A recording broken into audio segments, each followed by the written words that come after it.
আপনি বিপদে পড়েছেন, খুব বিপদ, তাহলে আপনি ভেঙে পড়বেন না। আপনার মনকে শক্ত করুন, আপনি শক্ত হয়ে থাকুন, ভেঙে পড়বেন না। ভেঙে পড়লে দেখবেন যে আপনার বিভিন্ন টেনশান, বিভিন্ন রকমের রোগ ব্যাধি আপনার শরীরে আইছে।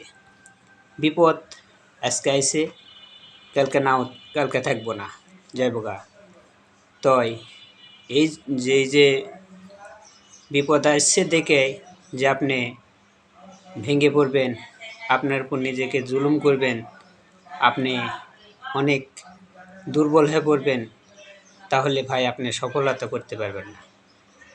সফলতা করতে গেলে নিজেকে শক্ত করতে হবে, মনকে শক্ত করতে হবে, পরিবারকে বুঝাইতে হবে, নিজের পিতামাতাকে বুঝাইতে হবে, আত্মীয় স্বজনকে বুঝাইতে হবে। বুঝাইলে দেখবেন মন হালকা হইব। আর বিশেষ কথা, নিজের কথা কখনো কাউকে বলবেন না উপর আল্লাহ ছাড়া। উপর আল্লাহ কাছে বলবেন, আপনি সফল সব দিকে হইতে পারবেন। আর মানুষের কাছে বলবেন, মানুষে কোনো সমাধান দিতে পারবে না, তারা শুধু উস্কানিভাবে কথা বলবো, যাতে আপনি আরও দুর্বল হয়ে আরও ভেঙে পড়েন। তাই আপনি নিজের কথা, পরিবারের কথা কারোর কাছে শেয়ার করবেন না।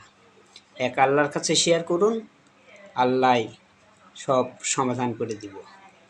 আল্লাহর কাছে ব্যতীত ছাড়া কোনো মানুষের কাছে যদি আপনি কথা শেয়ার করেন, বা আপনি কোনো মানুষের কথায় যদি আপনি পরিবারকে কোনো অশান্তি করেন, দেখবেন ওই পরিবার আপনাকে সে অসহায় মনে করব, আরও উস্কানি দিব, আরও ভেঙে পড়ব।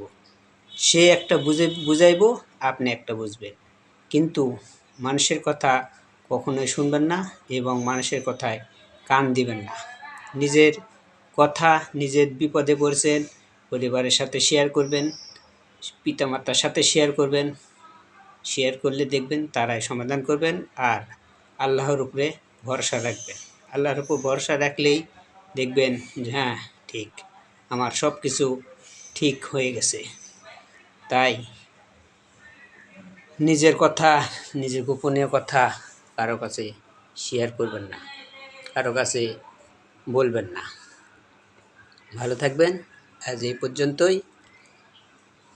আল্লাহ হাফেজ।